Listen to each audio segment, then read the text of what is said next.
Hey everyone, Mark here. Today I'm going to be ranking the sixth studio album by these thrash metal bands. Let's get this started. And this is just a continuation from the series I've been doing since the debut of these 16 legendary bands. So let's get this started. So number 16, I have Annihilator Remains, which came out in 1997. And this album was just pure dog shit. It's not good. Not a good album. Kind of industrial. It's not a good album. Don't listen to that album. Number 15, I have Sodom, Get What You Deserve from 1994. Not a good album at all. So probably their weakest album. Wasn't into it at all. Let's go to 14. Flotsam and Jetsam High from 1997 on Metal Blade Records. It's not a bad album. High Nude, Monster. Those are pretty cool tracks. Has a very southern rock groove to it at times. Fork Boy is a ripper of a track. Number 13, I have from Germany, Creator Renewal from 1992. This really sounds like a Bay Area thrash album, but they added some groove and some doom elements to it. I found the album was kind of boring to me, kind of long. The title track on this album really sounded like a Metallica track to me. Number 12, I have Razor Shotgun Justice from 1990. This is, speed thrash at its best. Miami is a killer song. Meaning of Pain, another killer song. This is probably their best album. Suck on Justice. I find that album is more of a like an Exodus sounding album, a little bit more extreme, which is pretty cool. Number 11, I have Destruction, All Hell Breaks Loose from 2000. Yeah, it's a thrash from these German thrashers here, and killer guitar tone. Machinery of Lies is a good track. Tears of Blood, All Hell Breaks Loose, another killer track. Yeah, it's a really good album. Number 10, I have Metallica's Load from 1997 and from 1996, sorry. And yeah, we kind of know like Metallica kind of went a little bit downhill. Well, it went downhill with Load and Reload there. But yeah, so very radio friendly tunes that they wrote here. The House of Jack Built has an Alice in Chains feel to it. Bleeding of Me, I thought was a really good track. The Outlaw Torn, I thought was another good track on this album. It's a really long album. It's like 1 hour and 19 minutes, and I really hate the artwork on this album as well. Just gross. Number 9, I have Overkill, I Hear Black from 1993. I Hear Black has some southern groove sound to it, elements to it. World of Hurt, Ignorance, and Innocence are killer tracks. Yeah, a little bit more groove on this album. A lot of people kind of find it's their most disappointing album from Overkill because like they have, their first 5 albums are just bangers, killer thrash. This one, they kind of went a little bit more southern groove on this one. And it's still a good album to me. I have Artillery, My Blood from 2011. This is on Metal Mind Productions.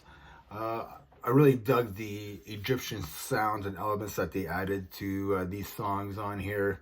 Monsters, Dark Days, Death is an Illusion are just great thrashers on here. Amazing vocals on here as well. Number 7, I have Suburbia, Roots from 1996 on Roadrunner Records.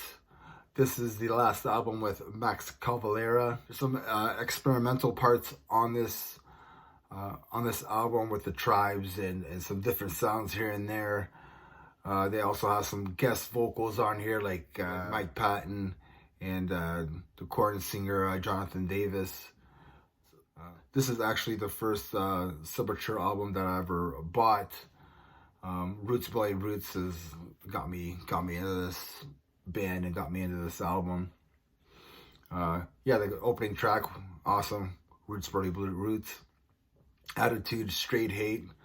Look Away is creepy, but it's so good. It's a long album though. That's the only reason why it kind of fell down. I think it's like an hour and 20 minutes or something like that. It's a pretty long album. Number six, I have Megadeth, Euthanasia from 1994 on Capitol Records. I've been enjoying this. I've been enjoying this album more and more lately. There's some rock anthems on this album. Reckoning Day just kicks ass. Trains of Consequences kicks ass. The Killing Road is another killer track. Victory is a banger.